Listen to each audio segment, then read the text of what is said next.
online classes. I am Kritika Bhasin, your biology teacher, and today class is based on your muscles tissue. अपन ने last class में पढ़ा connective tissue के बारे में पढ़ा, epithelial tissue के बारे में पढ़ा, नर्वस टिश्यू के बारे में पढ़ा. आज अपन पढ़ने जा रहे हैं that is your muscles tissue.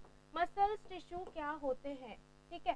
तो मसल्स टिश्यू आपकी बॉडी के अंदर, पूरी बॉडी के अंदर हर अलग अलग तरीके की मसल्स देखने को मिलती हैं और उनके नाम भी आपको सबको आगे फर्दर क्लासेस में या हायर स्टडीज में लर्न करने पड़ेंगे.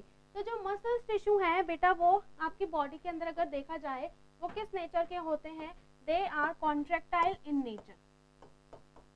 दे आर कॉन्ट्रैक्टाइल इन नेचर मतलब कि मसल्स के पास में एक पावर होती है, वो अपने आप को क्या कर देती है, कॉन्ट्रैक्ट भी कर लेती हैं और रिलैक्स भी कर लेती हैं. तो मसल्स को क्या बोला गया, they have contractile in nature मतलब they have the power to contract. अभी जैसे मेरा एक हाथ है, इसको ये एकदम रिलैक्स्ड है, इसको मुझे कॉन्ट्रैक्ट करना है तो मैं इस तरीके से कॉन्ट्रैक्ट करूंगी. तो ये किसकी मदद से हो रहा है, this will happen due to the muscle power because they have a contractile. ठीक है, because they have contractile in nature. तो मसल्स क्या हो गई, कॉन्ट्रैक्टाइल इन नेचर में बनी हुई होती है. ठीक है, आपकी बॉडी के अंदर टोटल 639 मसल्स हैं.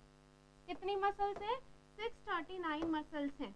ओके, अगर मैं बात करूं टोटल बोन्स जो बॉडी के अंदर प्रेजेंट होती हैं, किसके अंदर, एक एडल्ट के अंदर वो कितनी होती हैं, 206 होती है. ठीक है, और अगर मैं किसी न्यू बॉर्न की बात करूं, चाइल्ड की बात करूं, तो न्यू बॉर्न की बात करेंगे अपन, उसमें कितनी बोन्स होती हैं, 300 बोन्स होती हैं. 300 और बाद में फ्यूज्ड होके 206 के अंदर कन्वर्ट हो जाती है, 206 के अंदर. तो यहाँ तक बात समझ में आई. ठीक है, थोड़ी सी टर्मिनोलॉजी और देख लेते हैं. मसल्स की स्टडी करना, स्टडी ऑफ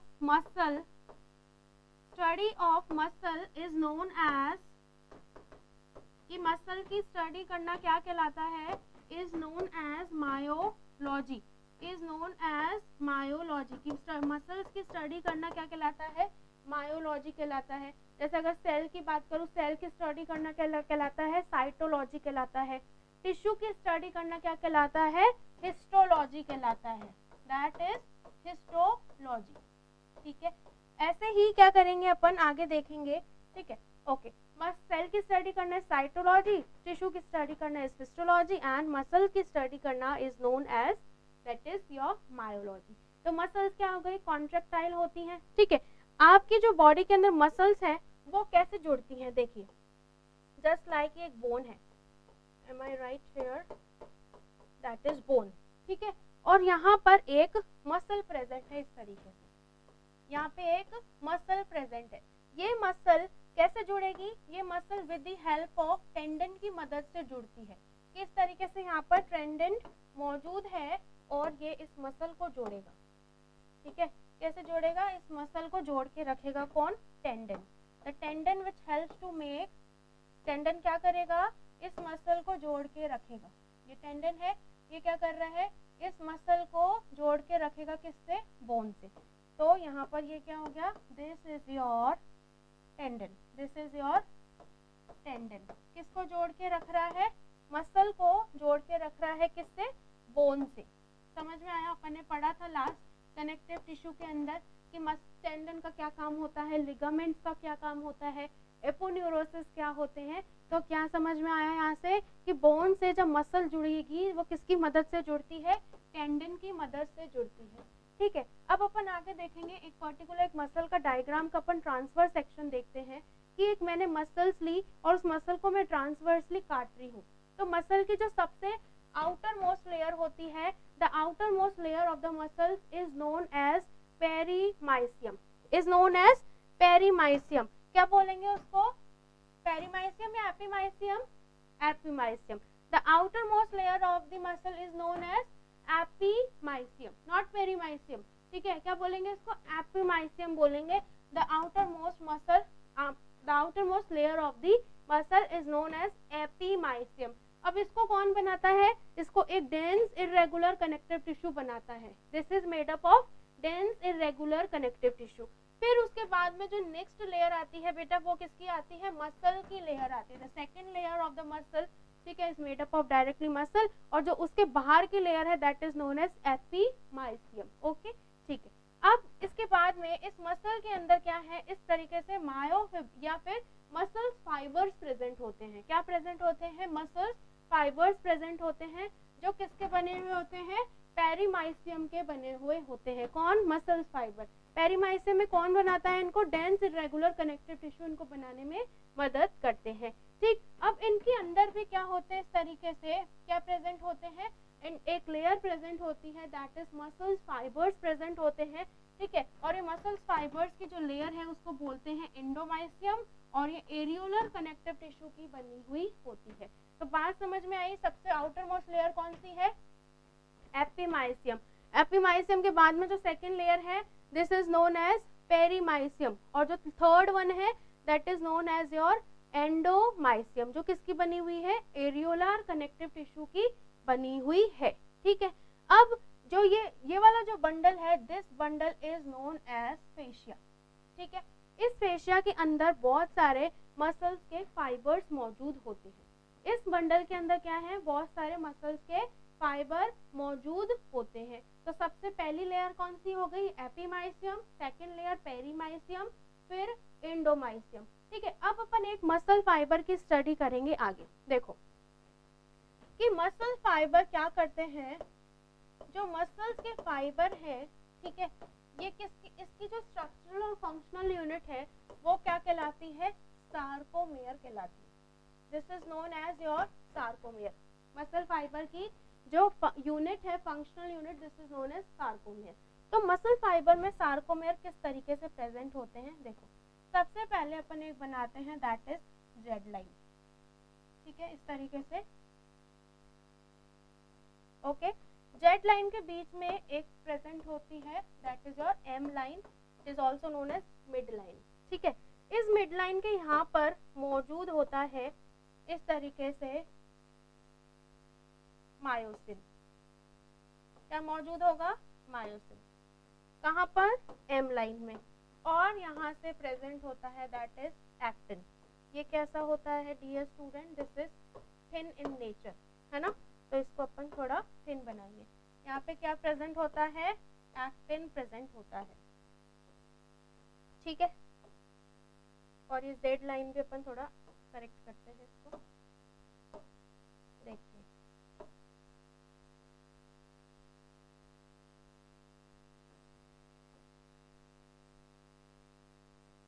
ओके, तो जहां जहां पर, अब देखिए ये कौन सी लाइन हो गई? This line is known as mid line. Mid line में क्या प्रेजेंट होता है? मायोसिन प्रेजेंट होता है। ये वाली लाइन कौन सी है? जेड लाइन है। मायोसिन कैसा होता है? डार्क होता है, डार्क इन नेचर, और ये साथ के साथ थिक भी होता है। This is important for your examination कि मायोसिन कैसा होता है? डार्क होता है, और क्या होता है? थिक होता है। ठीक है, whereas actin, this is your actin, ये actin क्या होता है? लाइट होता है, साथ में ही ये कैसा होता है? थिन भी होता है। लाइट के साथ में थिन भी होता है। जब ये एक्टिन और मायोसिन क्या कर रहे हैं? आपस में एक दूसरे को एक साथ मिक्स हो रहे हैं, तब कॉन्ट्रैक्शन होता है। क्या होता है? कॉन्ट्रैक्शन होता है। This line is known as Z line. ठीक है, तो जहां पर मायोसिन प्रेजेंट है, जहां जहां पर क्या प्रेजेंट है? मायोसिन प्रेजेंट है, जहां पे मायोसिन प्रेजेंट है, इतने समय मायोसिन प्रेजेंट है, इसको बोला जाता है एच जोन। क्या बोलेंगे इसको? This is known as your H zone. और जहां पर एक्टिन और मायोसिन दोनों पाए जाते हैं, जहां पर एक्टिन और मायोसिन दोनों पाए जाते हैं, उसको बोलते हैं ओ जोन। क्या बोलते हैं? ओ जोन बोलते हैं, है ना। अब ये एक्टिन और मायोसिन क्या करेंगे? आपस में क्या होते हैं? कॉन्ट्रैक्शन के टाइम पे आपस में एक जैसे ओवरलैप हो जाते हैं। ठीक है, जैसे ये मायोसिन है और अगर मेरे पास एक एक्टिन है, वो क्या हो रहे हैं? दूर दूर है इस तरीके से, तो वो एक दूसरे के पास आ जाएंगे और इस तरीके से स्टिक हो जाते हैं, चिपक जाते हैं। तब क्या कहलाता है? कॉन्ट्रैक्शन होता है। और जब ये दूर दूर है, अभी दूर दूर है, अभी कौन सी स्टेज में है? रिलैक्सेशन की। This is under relaxation. अगर इसी का मैं कॉन्ट्रैक्शन कहूँ तो ये एक्टिन इसके नीचे ही क्या आ जाएगा? इस तरीके से मायोसिन के नीचे क्या आ जाएगा? एक्टिन आ जाएगा। दोनों एक दूसरे के पैरेलल हो जाएंगे, तो वो क्या हो जाएगा? कॉन्ट्रैक्शन हो जाएगा। इस तरीके से आपकी जो मसल है वो क्या करती है? कॉन्ट्रैक्शन और रिलैक्सेशन की प्रोसेस को मेंटेन रखती है। समझ में आई यहाँ तक बात? क्या करेंगी? रिलैक्सेशन को और क्या करेगी, रिलैक्सेशन को और कॉन्ट्रैक्शन को मेंटेन करके रखती है। तो मसल की स्ट्रक्चर और फंक्शन यूनिट क्या हो गई मसल फाइबर की, दैट इज योर सार्कोमेयर। तो सार्कोमेयर में इस तरीके से एक्टिन और मायोसिन दो कॉन्ट्रैक्टाइल फिलामेंट्स प्रेजेंट होते हैं जो आपकी मसल्स को मदद करते हैं कॉन्ट्रैक्शन करने के लिए। ठीक है, अब मसल फाइबर के क्या फंक्शन होते हैं, लेट्स स्टडी अबाउट दिस कि मसल टिश्यू के क्या फंक्शन है। ठीक है, तो फंक्शन देखिए कि क्या फंक्शन है इसके। सबसे पहला फंक्शन कि मसल टिश्यू किसमें मदद करता है, इट हेल्प्स टू मेंटेन, ये क्या करके रखता है, मेंटेन करके रखता है किसको, बॉडी के पोस्चर को। किसको मेंटेन करके रखता है, बॉडी के पोस्चर को मेंटेन करके रखता है। साथ साथ में इंटेस्टाइन के अंदर होने वाले पेरिस्टाल्सिस जो मूवमेंट है, पेरिस्टाल्सिस जो कॉन्ट्रैक्शंस हैं, उसमें भी मदद करती हैं आपकी मसल्स, जिसकी मदद से क्या होता है, जो फूड होता है वो ट्रेवल्ड करता है आगे की तरफ। फूड क्या करेगा, आगे की तरफ क्या करेगा, ट्रेवल्ड करेगा, किसकी मदद से, मसल्स की मदद से। क्यों, क्योंकि मसल्स के अंदर कैसी पावर है, कॉन्ट्रैक्शंस की पावर है। ठीक है, साथ ही साथ में मसल्स किसमें मदद करती हैं, लोकोमोशन में मदद करती हैं। ठीक है, और मूवमेंट में भी मदद करती हैं। ठीक है, मूवमेंट मतलब अगर मैं एक पांच जगह खड़ी हूँ और मैं अपने हाथ को इस तरीके से हिला रही हूँ या फिर कोई भी एक्ट कर रही हूँ, हाथ ऊपर नीचे कर रही हूँ, जो पढ़ाते टाइम लिख रही हूँ, तो वो क्या है, मूवमेंट है। और अगर मैं एक प्लेस से दूसरी प्लेस में जा रही हूँ, this is known as your locomotion. यहाँ तक बात समझ में आई। ठीक है, मसल्स का और साथ में क्या काम होता है, आपके बॉडी का क्या करेगा, एक पूरी तरीके से पोस्टर बना के रखेगा, बॉडी को बैलेंस करने में मदद करती है मसल्स, बॉडी के बैलेंस में मदद करती है कौन, मसल्स मेंटेन रखती हैं आपके बॉडी के बैलेंस को। ठीक है, और क्या करता है ये, it will also help to generate heat. Muscles क्या करेंगी, बॉडी में, बॉडी के अंदर हीट का भी मेंटेन करती है, मतलब it will maintain in thermo regulation. किसमें मदद करती है ये, थर्मो रेगुलेशन में भी मदद करती हैं कौन, मसल्स। कि मसल्स ऑल्सो हेल्प इन थर्मो रेगुलेशन। क्लियर है। अब कुछ मसल्स के अंदर क्या होते हैं, स्टोरिंग कैपेसिटी भी होती है, तो ये क्या करती हैं, स्टोर करके भी रखती है। क्या है इनके अंदर, स्टोरिंग कैपेसिटी भी होती है मसल्स के अंदर। क्या प्रेजेंट होती है, स्टोरिंग कैपेसिटी भी प्रेजेंट होती है कि जब भी बॉडी को किसी भी न्यूट्रिएंट की रिक्वायरमेंट है, एनर्जी की रिक्वायरमेंट है, तो वो मसल से ले लेती हैं ड्यूरिंग स्टारवेशन की। जैसे कोई किसी ने फास्ट रखा है ना, या कोई लंबे समय से कुछ खाया नहीं है, तो वो मसल्स के अंदर जो स्टोरिंग न्यूट्रिएंट्स होंगे वो क्या आ जाएंगे, यूज में आ जाएंगे। तो जब खाते नहीं है बहुत समय से, ठीक है, तो बॉडी को क्या होती है, एनर्जी की नीड होती है, उसको बोला जाता है स्टारवेशन। क्या बोला जाता है, स्टारवेशन बोला जाता है। तो इसमें भी आपकी बॉडी की जो मसल्स हैं वो क्या करेंगी बच्चों, मदद करेंगी। ठीक है, अब जो मसल्स हैं वो तीन तरीके की होती है। Muscles are of three types, muscles are of three types. ठीक है, कौन कौन सी मसल्स होती हैं, सबसे पहले स्केलेटल मसल। ऐसी मसल्स जो किससे जुड़ी हुई हैं, हड्डियों से जुड़ी हुई है, बोन से जुड़ी हुई है, उनको क्या बोला जाता है, स्केलेटल मसल बोला जाता है। ठीक है, ऐसी मसल्स जो बॉडी के विसरा पे जुड़ी हुई है, ऑर्गन से चिपकी हुई है, उनको बोलते हैं स्मूथ मसल्स। ठीक है, दो तरीके की मसल हो गई। ऐसी मसल जो आपके हृदय में प्रेजेंट है, कार्डियक में प्रेजेंट है, हार्ट में प्रेजेंट है, उन मसल्स को बोला जाता है कार्डियक मसल्स। ठीक है, तो बॉडी में तीन तरीके की मसल्स होती हैं, number 1 skeletal muscle, number 2 smooth muscles, number 3 cardiac muscles. पहली muscle that is skeletal muscle. Skeletal muscle कैसी होती है, इनका शेप कुछ इस तरीके से होता है, देखो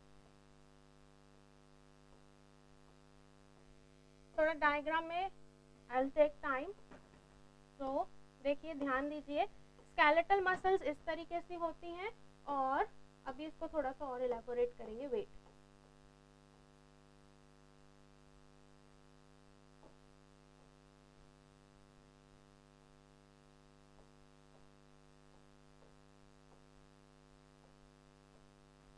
देखो स्केलेटल मसल्स के अंदर कैसा शेप है इनका, सिलेंड्रिकल शेप की है। कौन से शेप की है, सिलेंड्रिकल। सिलेंड्रिकल शेप की है, ठीक है। ये कौन सी शेप की है, फ्यूजिफॉर्म शेप की है, और इनका दूसरा नाम क्या है, दैट इज स्पिंडल शेप की है। कौन सी शेप की है, स्पिंडल शेप की। समझ में आया यहाँ तक। और जो कार्डियक मसल्स हैं, these are also cylindrical in shape. Cardiac muscles are also cylindrical in shape. यहाँ तक समझ में आया, ठीक है। इन मसल्स के अंदर इस तरीके से स्ट्रेशंस प्रेजेंट होते हैं, स्ट्रिप्स प्रेजेंट होती हैं, और ये स्ट्रेशंस किसके होंगे, आपके मायोसिन के स्ट्रेशंस होंगे, क्योंकि कुछ मायोसिन क्या करते हैं, डार्क बैंड्स है। मायोसिन क्या है, डार्क है, तो डार्क बैंड्स बना रहे हैं। एक्टिन क्या है, लाइट है, तो वो लाइट बैंड्स बनाते हैं। तो ये स्ट्रेशंस किसके वजह से हैं, आपके कॉन्ट्रैक्टाइल पिगमेंट्स मायोसिन और एक्टिन की मदद से है, ठीक है। इनके बीच में इस तरीके से न्यूक्लियस भी पाया जाता है, एक न्यूक्लियस इसका, एक न्यूक्लियस इसका, एक इधर, ठीक है। अब सॉरी, ये वाला जो न्यूक्लियस है ये सेंटर में नहीं पाया जाएगा, this is present in periphery part. एक न्यूक्लियस, 2, 3, ठीक है। तो ये न्यूक्लियस इस तरीके से इसमें पाए जाते हैं अलग अलग पार्ट में। किसके अंदर, स्केलेटल मसल के अंदर। किसमें, स्केलेटल मसल। स्मूथ मसल का जो न्यूक्लियस है वो कहाँ प्रेजेंट होता है, सेंटर में प्रेजेंट होता है, ठीक है। और इसके अंदर भी इसी तरीके से स्ट्रेशंस पाए जाते हैं। This muscles also contain striation. इसके अंदर कोई किसी भी तरीके के स्ट्रेशन देखने को नहीं मिलते, ठीक है। This muscles also carry striations in their component, ठीक है। तो इसके अंदर भी जो न्यूक्लियस होता है डियर स्टूडेंट, वो भी सिंगल होता है, और जो सेंटर में प्रेजेंट है इस तरीके से, है ना। और इसके अंदर ध्यान दीजिए, इसमें इंटरकैलेटेड डिस्क प्रेजेंट होती है। दिस इज इंटरकैलेटेड डिस्क, जो आगे ट्रांसमिट करती है आगे कंडक्टिंग को, कंडक्शन का काम करती है। तो ये क्या हो गई, intercalated disc, ICD. Intercalated disc अगर मैं पूरा लिख दूं, इंटरकैलेटेड डिस्क इसके अंदर मौजूद है। यहाँ तक समझ में आया। वापस देखेंगे कि बॉडी के अंदर मसल्स कितनी तरीके की हैं, 3 तरीके की हैं, सॉरी 3 तरीके की मसल्स हैं। सबसे पहले स्केलेटल मसल्स, फिर स्मूथ मसल्स, फिर कार्डियक मसल्स, ठीक है। स्केलेटल मसल्स जो होती हैं उनके अंदर इस तरीके से स्ट्रेशंस मौजूद हैं, और वो मल्टी न्यूक्लिएटेड है। एक न्यूक्लियस है क्या, बहुत सारे न्यूक्लियस हैं, this that's why it is known as multinucleated, clear. इस मसल के अंदर, in this muscles only single nucleus is present in their center, that's why these are uninucleated, मतलब इनके अंदर single nucleus present होगा, and they does not contain any striation, कि इनके अंदर किसी भी तरीके का कोई striation मौजूद नहीं है। These muscles are interconnected, that's why they are having intercalated disc, कि इनके ये muscles कैसी हैं, एक दूसरे से जुड़ी हुई हैं, कि यहाँ से जो सिग्नल पास होगा वो इसके पास भी पहुंचेगा और इसके पास भी पहुंचेगा।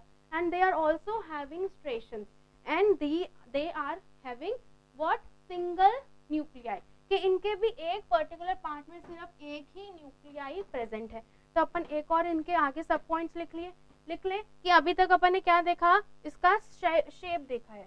तो यहाँ पर क्या थी, स्केलेटल मसल, स्मूथ मसल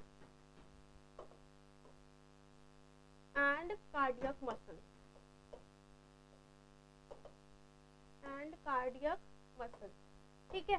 तो अब सेकंड पॉइंट जो चलेगा वो क्या होगा कि ये कैसी मसल्स हैं, ये कैसी मसल्स हैं, दीज मसल्स आर स्ट्रेटेड, ठीक है। ये कैसी मसल है, दीज आर स्ट्रेटेड मसल्स, ठीक है। और ये कौन सी हो गई, दीज आर नॉन स्ट्रेटेड, कि इनके अंदर किसी भी तरीके का कोई स्ट्रेशन प्रेजेंट नहीं है, ठीक है। जब स्ट्रेशन प्रेजेंट नहीं है, क्या समझे इससे, जब स्ट्रेशन प्रेजेंट नहीं है तो मायोसिन भी नहीं है, क्या नहीं है, मायोसिन भी नहीं है, ठीक है। क्या नहीं है, मायोसिन नहीं है, क्योंकि मायोसिन किसकी वजह से बन रहे, मायोसिन क्यों बन, मतलब स्ट्रेशंस क्यों बन रहे, मायोसिन की वजह से।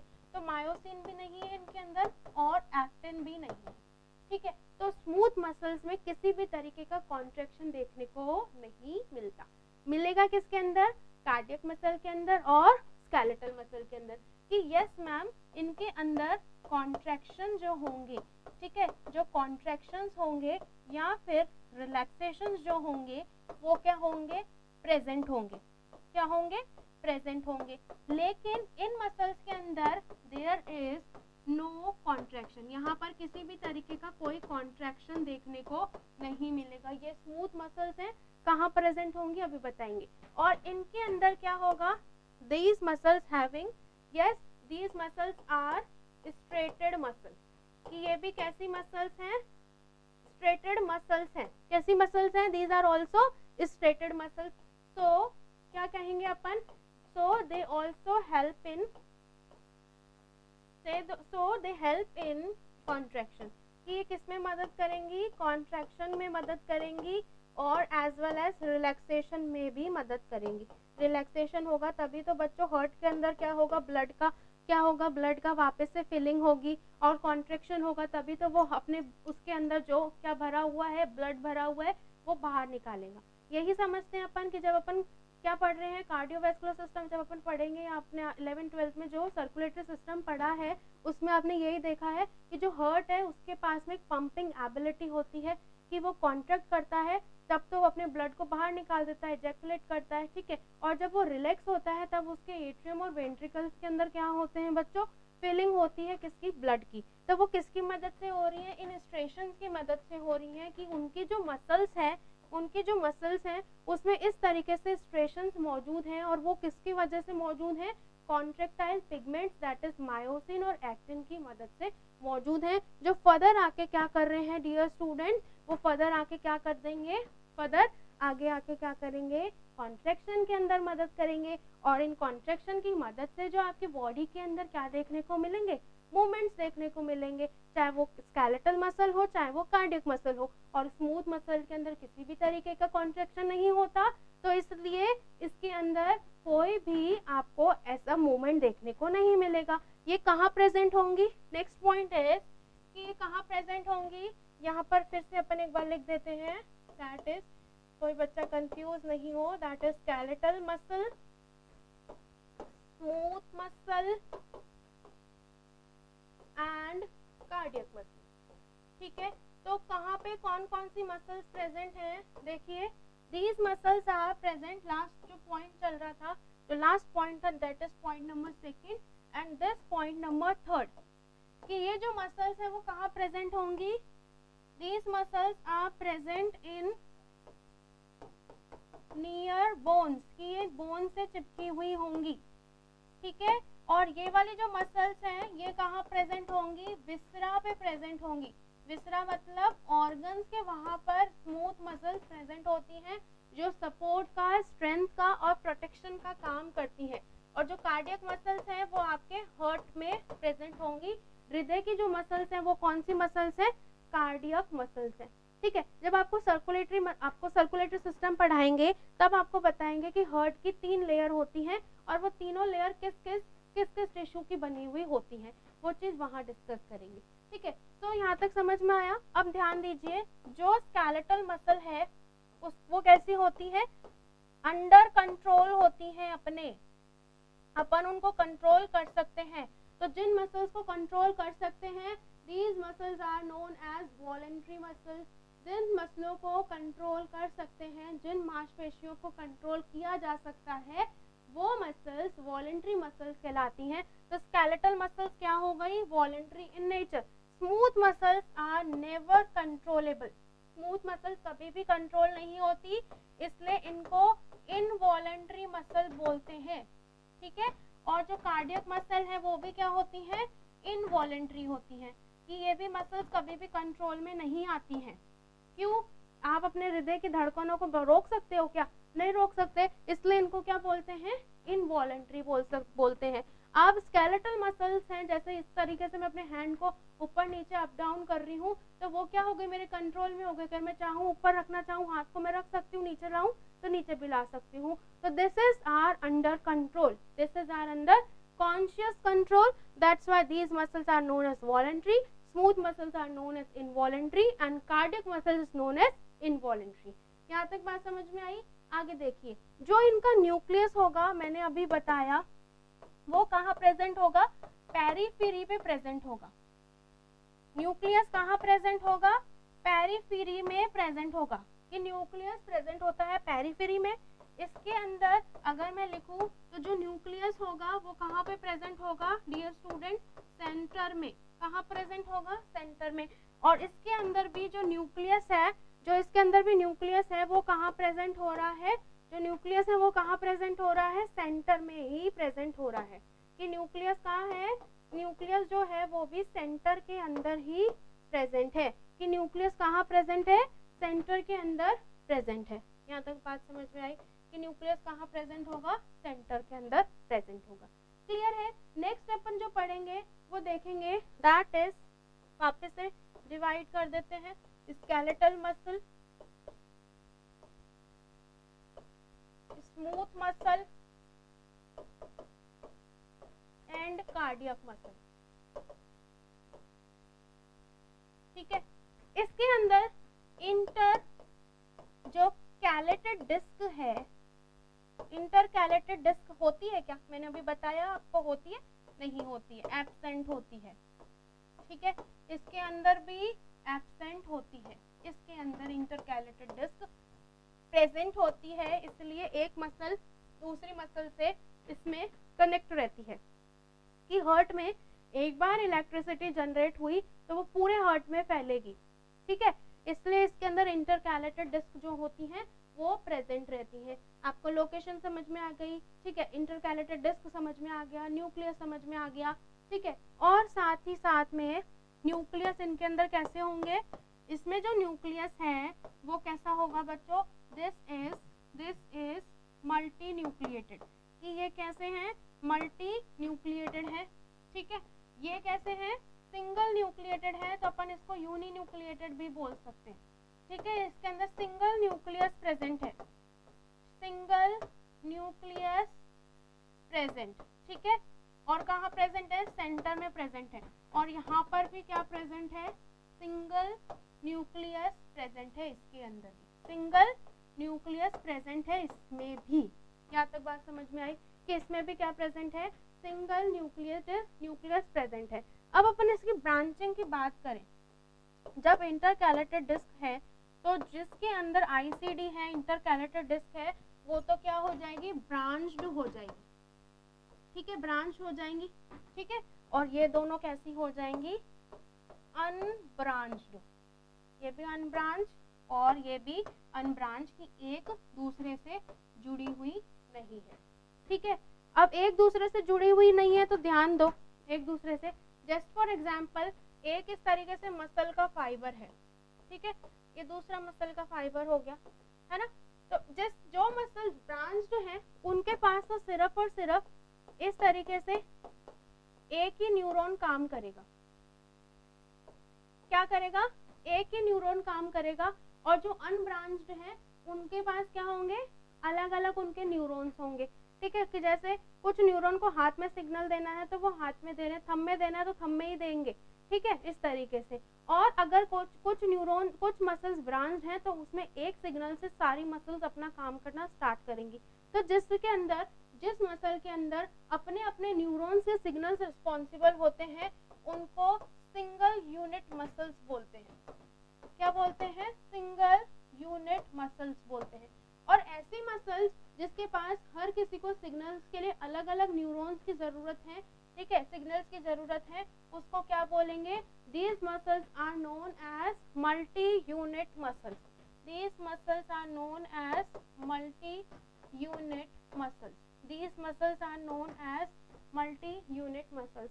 तो आपने समझा कि आपकी बॉडी में किस तरीके से मसल्स कॉन्ट्रैक्शन करती है by the help of sarcomere. कि सार्कोमेयर होगा तभी मसल्स क्या करेंगी, कॉन्ट्रैक्ट करेंगी। ठीक है। और बॉडी में 3 तरीके की मसल्स मौजूद हैं, skeletal muscles, smooth muscles and cardiac muscle. ये स्केलेटल मसल्स कहाँ प्रेजेंट हैं, बोन से जुड़ी हुई हैं। स्मूथ मसल्स आपके विसरल ऑर्गन से जुड़ी हुई हैं और कार्डियक मसल आपके हार्ट के वहां पर मौजूद हैं। उनके क्या क्या कैरेक्टरिस्टिक्स हैं, उनसे डायरेक्टली क्वेश्चन पूछा जाता है। क्लियर है।